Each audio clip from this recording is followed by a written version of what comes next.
What do we do when our child walks away from their faith in Jesus? What do we do when they move into living sinful lifestyles, especially lifestyles we taught them never ever to do? Why do we feel so hurt by that? Is accepting my child actually approving their sinful lifestyles in their eyes? Today, Sean McDowell will help us answer those questions.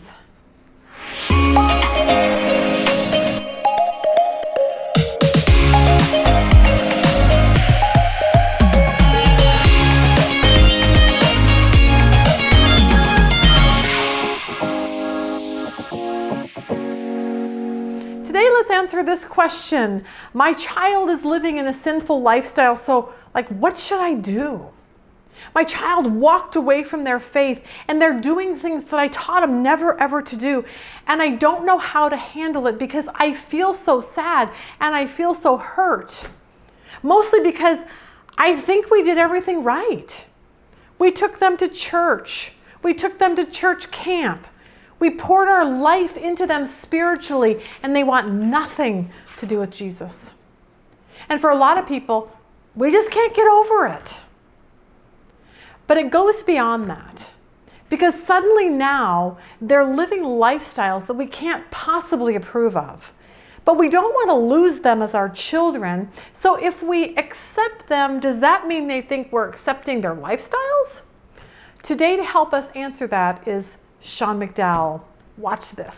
What to do? What do I do when my daughter brings home her lesbian girlfriend? And now, how do we respond? Because what's happening out there is we have a lot of families that we know, and they just don't know how to respond to their children on this because they're taking it personally.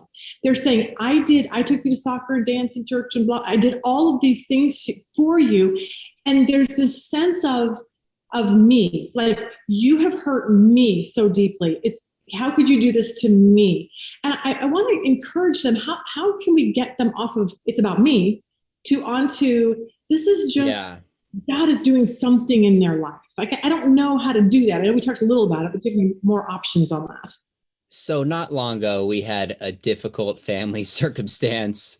I won't go into details. And my wife just felt really hurt by something that my son said. And we worked it through, and my wife communicated to my son, just like as a mom would, I carried you for 9 months. Nobody has sacrificed for you more than I have. Right. And afterwards I said to my wife, I said, you're right. He doesn't get it. And he's not going to at 17. Now, he got it to the level a 17-year-old can get it, and that's okay. And we're working through these things. But I tried to help my wife see, I was like, you know what? When I went through this doubting period, I remember my mom was so hurt by this. And I remember thinking, Mom, why are you so upset? This is my life. I don't get it. And then I become a parent. Oh, yeah. And my kids start hurting. And it's exponential pain. And that's what it takes. That's what it takes. You've got to just trust and believe that they're going to get into 20, 25, 30. At some point, they're going to look back and go, Mom, I am so sorry. I didn't see this. And you know what? They might not. If they don't, you can still stand before the Lord and he will say, well done, my good and faithful servant. That's what matters the most. But more often than not, if you keep loving this kid in whatever stage they're at, they're going to at some point see how much you sacrifice. Typically, it's when they have their own kids and then start to view things very differently. So I get it. But if this kid is wrestling with their sexual orientation, a lot of it is just I'm trying to find my place in the world. I don't know who I am. They're not intentionally pushing back on the parents unless they're deeply wounded and hurt. Even then, they probably don't realize what they're doing. And that's where we got to step back and say, what is love?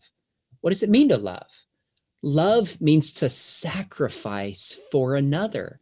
Jesus in John 15:13 said, greater love hath no man than this, that a man lay down his life for a friend. That's what parents are called to do, whether our kids get it or not, to lay down our lives for their best. Yes, that's painful. Yes, that hurts. Yes, that rubs as deep as any wound could.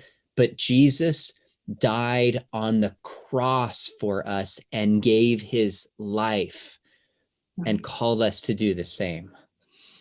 But you see the problem we're finding is there's this line like, okay, I know what you're doing is wrong. I know it's nothing I taught you. Now you're bringing, let's just use the whole, your lesbian girlfriend or boy, whatever it is. Okay, your live-in lover. Sure. Boyfriend. Okay, now they come over for dinner.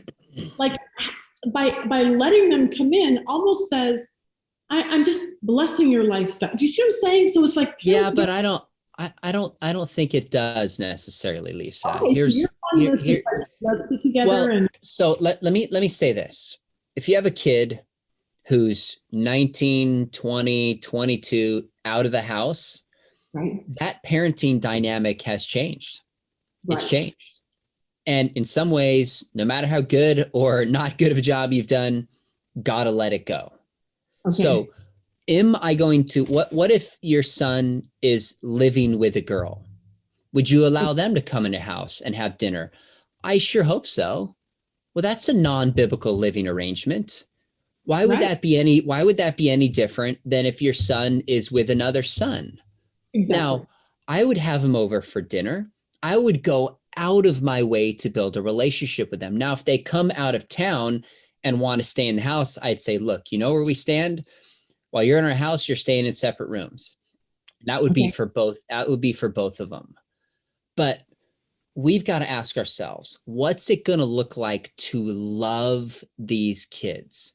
They know where we stand. If they've done all the things you described, and these are all Bible studies families, they know mom and dad doesn't approve living together. They know mom and dad doesn't approve a gay relationship. They get it.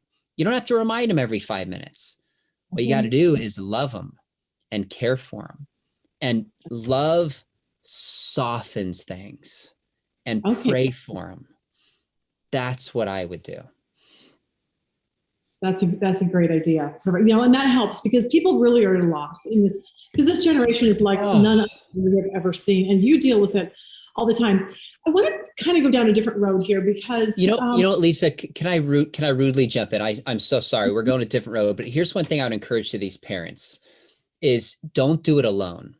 I get almost daily emails from parents who are looking for counseling, and I don't do counseling in the circumstance that their kid has entered into an LGBTQ life. There are other parents wrestling with this now or who have in the past. Find them in support groups on Facebook, find them at your church. That'll give you hope and encouragement, and you process these things together. Or read the book by Christopher Yuan, and it's called Out of a Far Country, of this mom who prays and fasts for decades. And it's a modern prodigal son story. So that's two things that would also help. We had Christopher speak in our Bible study too. And I'm telling you what, he was unbelievable. He was really amazing. But the power of just prayer and praying for your child, no matter what that's like. We have dealt with this, all of us, to some extent and degree with our children. So what I'm going to do is put links below to the 3 sessions I did with Sean, because he's really got a lot of wisdom when it comes to raising kids. So hopefully that helped you today. Have a really good day.